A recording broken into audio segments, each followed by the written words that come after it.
Hi guys. It's me, Emma. I feel really awkward right now because I'm filming in my boyfriend's room and I don't want anybody to be listening to me. And this is also not my bedroom. This is my boyfriend's room and, you know, he's struggling. This is the start of a video that I'm gonna post in May, hopefully. It's currently April 6th and I wanted to do a video of a realistic what I read in a month for a person who works a full-time job and has depression and isn't like a YouTuber full-time, because I love these videos and I love like recommendations. It's where I get all my recommendations. I love watching book hauls and shit like that, but I have a job and I can't read all day and I can't dedicate all my time to it, even though I would drop everything right now to be able to do that. Let's talk about what I'm reading now and what I'm about to finish and then what I'm planning on reading next. So I have a lot of time to read today, hopefully. My boyfriend's getting a haircut, so I'm going with him to that. I'm sitting right next to Wingstop bags. Like, guys, I swear he's not a teenager. I'm not dating a teenager, but might as well be. What? I'm currently finishing Iris Kelly Doesn't Date. I'm on page 344 and I'm about to start chapter 35. That's all I'm gonna say about it right now until I'm done with it. Excuse me, what the actual fuck are you doing in my house? I've had enough of your shit. You see that? What? What? Calvin, what? Anyways, and then after that book, I'm gonna start Yellowface. Yippee, yippee, yippee! So I'm gonna go now. Do you wanna get swig or boba? Let's get boba because I want to eat some onigiri. Unless you want swig. I don't give a shit. I'll have either. Somewhere on the sea, it got a little longer, so it seems. I burned out, so to speak. Now come a little closer. I feel a little light in the light track.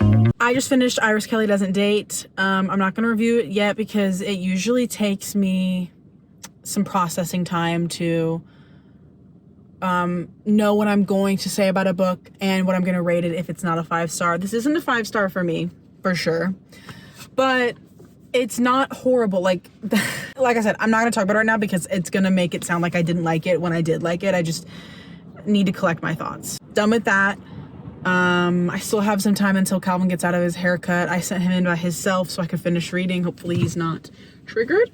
And now, Yellowface. I'm very excited to start this. One of my favorite booktubers, I only watched 2, but one of my favorite booktubers, all my books I think it's because I had to carry them through the airport in a purse. Gonna be a mystery. I'm really on a romance kick right now, but I want to start like spacing them out a little bit more because I don't want to jade, is that the word? Jade myself to romance novels. I don't know how that would be possible, but I used to really love Cruel Summer by Taylor Swift, and then it became super popular on the Eras tour, and now I just don't like it as much. So that's not related, but that's my thought process is I need to space it out. So this is a thriller, mystery, some kind of thing. I'm so sad that I fucking fucked this book up like this. Thank God I have this now because I take my books. Obviously, I bring them with me in the car and shit like that. So, yeah. Let's begin this. It's by R.F. Kuang. Hi, guys. It is the 9th. It's been 3 days since I've recorded, I'm pretty sure. I have finished Iris Kelly Doesn't Date, and I am over halfway through Yellowface, but I want to do a quick review of Iris Kelly Doesn't Date, and then I'll be back when I've finished Yellowface and my review for that. Schmoes, this is Aldo right here. That's Aldo. I usually read straight romances, so this was my attempt to branch out. And out of 5, I'm going to give this book 3 stars, which is still good. That is over 2. And it's still good. It was a good book. I was entertained. Here's why it wasn't a 4 or a 5. So obviously this is the 3rd book in a series. So I don't know the other 2 sets of relationships that we're calling back to. The characters from the first 2 books in the series are very involved in this book. That doesn't really take away from that, but it does Aldo. It doesn't make me as connected to them as I would have been, I'm sure, if I had read the other two first books. And I also keep getting confused on which girl's dating who because I don't know them at all. Iris is an author and Stevie is an actress. And they do kind of a fake dating. It's not kind of, they do fake dating, which I usually don't love. I don't know why I didn't read the back of this book before I purchased it, but whatever. Iris is very detached from relationships. She doesn't like relationships. And Stevie's the opposite, but Stevie also isn't as like ready to get out there as Iris is. And Stevie and Iris meet because of a failed hookup attempt. It's a bit of a rocky start. Like they don't even ever establish whether they like each other or not. I was almost second guessing myself, like maybe Stevie's going to end up with her ex. I did not know what was going to happen. It wasn't like confusing, but I was just like, they keep mentioning her ex a lot. And I'm like, first of all, that bitch is crazy. She's super weird. No, I really do like them together. I would say the only things that kept me disconnected was the fact that I'm not lesbian. So I wasn't attracted to either of them. And I really like Stevie and I related to Stevie. And I just love a character that's anxious and nervous all the time. Iris is the opposite. She's super confident, or she acts like she is. And so it was a good like opposites attract kind of thing. But also like not to spoil it, this may be a spoiler, they don't get together literally until the last or second to last chapter. And then the last chapter isn't even about Stevie and Iris. It's about one of the couples from the first two books getting married and Stevie being in their wedding. Like, I don't care. Like, I don't know those people. Like, I get that it's like, oh, like tied together. Like if they did that shit in Icebreaker and shit. I mean, I love those characters, so I'm going to be super, but I didn't know them. So I felt like it's definitely not like a pick this one up and read it first. I should have read the first two books first. Iris really gets in her own way and she's kind of like, love is like she's so jaded. Like she really does not want to be in a relationship. She thinks love is like not real or some shit. It's a lot. So she kind of pushes Stevie away and it almost makes you think like damn near Stevie might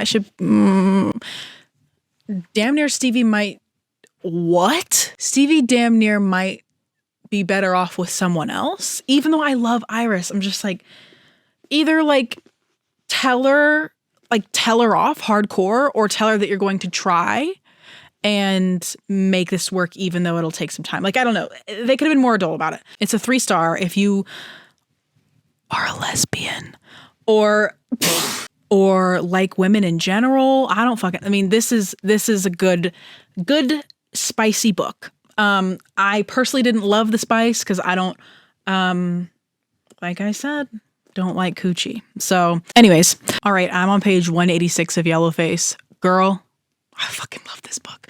This book is already a 5-star. I'm prepared to give it a 5-star once I finish it. So it is about 2 authors and they're not even that close. They're just like acquaintances, but they're hanging out. And this is not a spoiler because it's on the back of the book, but Athena, the more popular author, passes away and it's in front of June.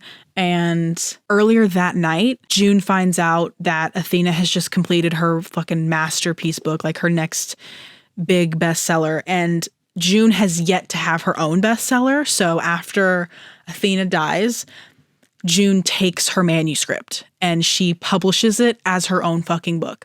Oh my God. I don't even have the words to express what this is making me feel like. This is my first time reading a book where I think we're supposed to hate her. But at the same time, like I'm so afraid of confrontation that I'm like, I don't want her to get caught. But I do because it's wrong. But also like she's it's first person. So it makes it seem like she's gaslighting us. Like she has so far made me feel like, I mean, yeah, it's kind of okay. She took her book. Like she did like kind of rewrite it. So it's like the concept, I don't know. It's definitely messed up. But at the same time, I'm like, I don't know if it would be necessary for the entire world to find out, especially since Athena's dead. I don't know. Let me read what Stephen King wrote about the book. This really describes what's going on so far. Crime, satire, horror, paranoia, questions of cultural appropriation. Plenty of nasty social media pile-ons too. But basically just a great story. Hard to put down, harder to forget. The Twitter parts are pissing me off. This is literally why I don't have Twitter in real life. Like, it is actually so well written. And I was like, there's no way this woman is in her 40s or something writing this good of a story about young people on social media. This fucking author is 28 at the time of me recording this video. Like, I'm obsessed with her. I followed her on Instagram. She's fucking beautiful.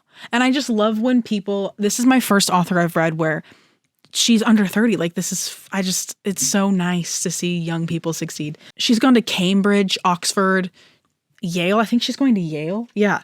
Like, this bitch is amazing. I want to meet her. I want to hang out with her. But Rebecca F. Kuang, I'm going to kiss you on the forehead when I see you. I'm going to see if I can get super fucking far. I want to finish this book right now. I want to know what's happening. Oh my God, but it's making me so anxious. Like, I don't know. It's really exciting. I'm really excited about this book. Depending on the ending, it will be a 5-star, but I just don't know what's going to happen. Yeah, let's read. Yeah. I believe in the future. I believe in the past. I believe what you truly desire, you can bring to pass. Hi, guys. So I was not able to finish Yellowface yesterday. It is the 11th, Friday. But today's the day. Right now is the time. I look like this because I just got home from work. I don't even want to change my clothes. I'm going to change my clothes. I think I should, but I'm so excited. I literally could not. I had to feed my cats. Can you hear them? Because they have to eat, assholes. Yesterday, I was just too tired to read because I didn't get home until late because I had a dinner. I'm on page 288. I cannot fucking wait to see what happens in this book. I can't even believe that this came from a person's fucking brain. So right now in the story, shit is getting found out. Calm down. Stuff is getting found out.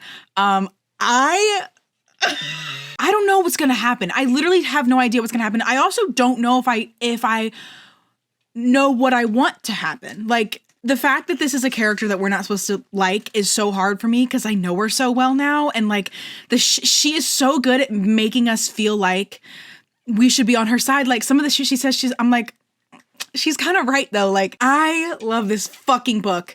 R.F. Kuang, the woman you are, dude. I cannot believe. I want to meet you and I want to kiss you on the lips. So good. I can't even. I'm so fucking excited to finish this. We're finishing it right now. I'm sad. I'm excited. The day has come. So it is 6:34. Let's see how distracted I get and when I finish it. And I will have a review immediately after because I'm going to want to freak the fuck out. At 5 stars, I don't even need to finish it. Thank you. Bye. I love this book. When I really love a book, the 2 things I do directly following finishing it is give it a kiss. And I have to just sit in silence and accept my fate. There's so much to say about this book that I never, before I started my reading journey, I never knew books could make you feel like this. Like, I get the hype now, guys. I get the hype. The whole thing is about it does social media such justice. Like, this makes you angry, just like Twitter does. Like, everyone says stupid shit in this book on Twitter.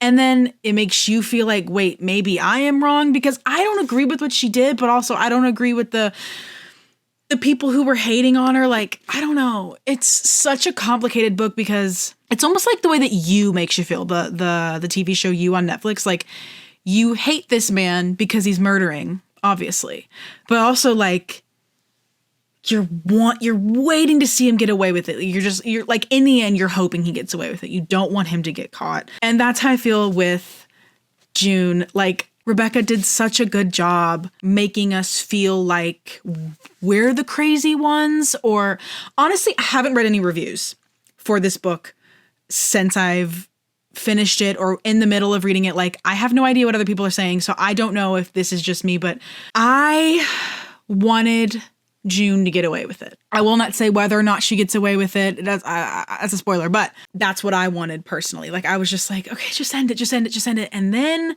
shit goes down and you're like, wait, is she gonna get caught? I don't know. This book also tackles a lot of like racism accusations, and that's another reason why Twitter pisses me off so much, because I personally disagree that a person can't write novels, stories, anything about people who aren't the same race as them. Like that's a strange take to have for me. Like if a white woman wrote this book, it doesn't, you know what I mean? I want to hate white people just as much as everybody else does. Trust me. I don't think that what June did was rooted in racism. Maybe just because I can't feel what she felt towards Athena. There are some things that she says throughout the book where you're like, ooh, maybe don't say that. Like towards the end, she's like, all Asian women are short. And I'm like, okay, you're not gonna beat the allegations if you say shit like that. I don't think that June stole the book out of racism. I think she would have stolen it out of jealousy, no matter what. I think she would have taken it from anybody. And that's just the kind of entitled person she is. She's not very likable. But at the same time, since we're in her head and she's rationalizing things to us and herself, you kind of are like, okay, yeah, this book is incredible. Racism, social media, Stephen King liked it. I fucking fuck with Stephen King. I didn't fuck with Stephen King until I found out he was a liberal. And then I was like, I'm going to read every single book. So I love Stephen King now. But this was a really great break for me. I've been on a romance kick. I missed horror so much. Like right in the middle, it gets creepy as shit. And there are some parts where you're like, oh, like it's crazy how books can like describe things and creep you the fuck out. Like I live in a basement, so I was scared. I was down here like, oh, turn on the lights, sleep the lights on. It's just such a good mix of things and genres, and I love this book. Rebecca F. Kwong. If I catch you in the streets, 5 stars, 6 stars, 18 fucking stars, dude. This eats. Bye. Hello, hello, hello, hello, hello, hello, hello, hello, hello, hello, hello, hello, hello, hello, hello. Okay. I have not been doing an impressive amount of reading this month. I don't know why. I've only read 2 books this month. Right? I need to do better. I need to do better. The next book I thought was appropriate to read in my April how much I read in a month video was my book of the month, Every Sweet Thing is Bitter by Samantha Crewson. This is a debut. I'm on page 66, so I'm not going to comment too much on my thoughts, but I'm not hooked, I guess. This is... What genre is this? Mystery? This is a book about a girl who is very estranged from her family because years ago she ran over her mother with the family car, and she backed over her mother. So she doesn't have a good relationship with her mother, father, or her 2 sisters. And this is about her going back to her hometown and going on a search for her mother. Her mother is missing now. Even she survived the car hit, and now she's missing. I don't know why this isn't hooking me. I think the fact that it's a debut is like glaringly obvious. Like I feel like we're getting so much information that I don't think needs to be, like, I think it, how do I put this? We meet a character and there's no mystery about who the person is. It's just like, here's all of our history. And then also let's talk about it right now as soon as you meet this person. Everything seems like it's kind of happening fast and not in a good way. That is so early to speak. I'm so bad with starting new books sometimes because I just don't like a new thing. I feel like I get so comfortable with my previous book that I'm like, oh, I miss the characters. Like, I don't want to start a new thing. But then I ease into it. So I take the paper covers off of all my books. So that's why it looks like this. But I'll put the cover right here. Let's see how far I can get tonight. I want to read a lot because I want to know whether or not I like this book. So far, it's been not impressive. We'll see. Page 66, I will get back to you. Hopefully, I can double it. Maybe, hopefully. Let's see.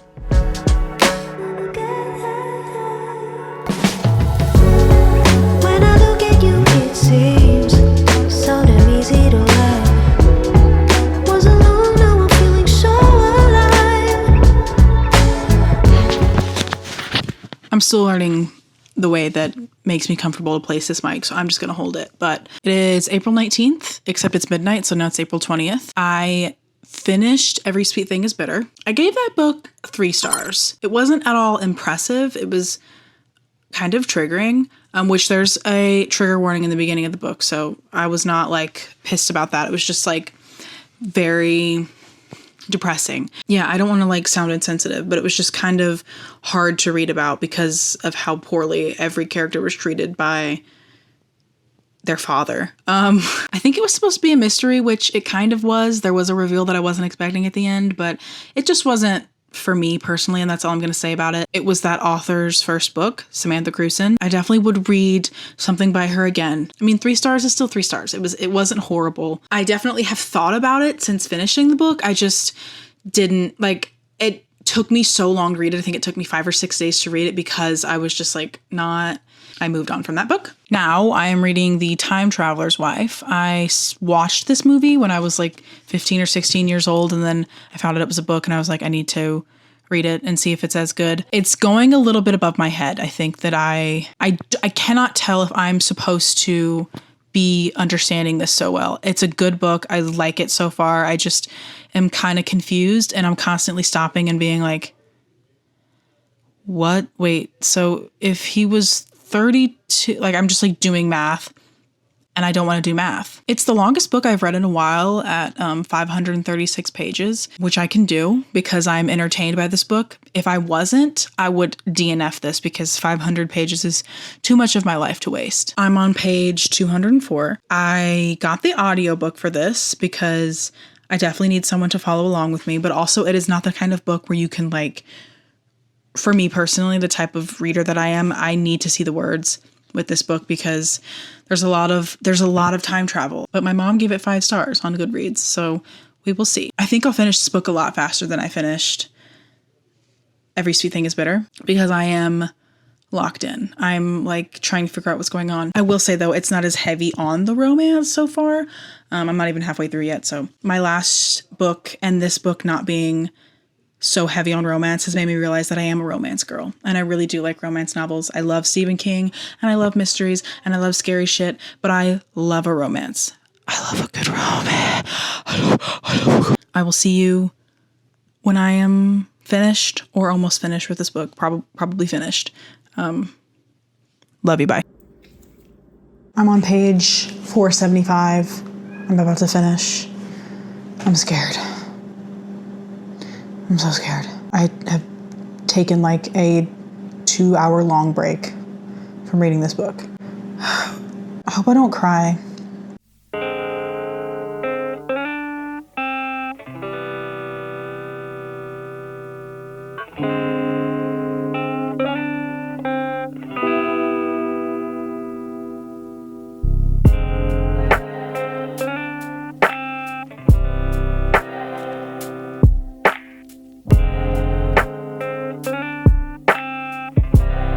I have some terribly tragic news. I'm a fuck up and I don't know, my mic wasn't working in this whole clip. And so all this conversation that I had about this wonderful book that I loved so much is gone forever. So, I think I'm just gonna not try again. I gave this book 1 million trillion billion stars out of 5, and it made me cry, and it made me wonder why people would ever seek out books that make them cry, because this book just made me feel so many emotions that I was just like, wow, like this cannot be, I just don't want this to be what happened. I don't want this to be the end. But yeah, this book was very good, and it does get less confusing. I was learning the basics. I love Claire and Henry together, like perfect. Oh my God. And like, it's crazy how there's not even that much. It is a lot of romance, but at the same time, it's like equally time travel and hard shit. This is an amazing book. I love this book.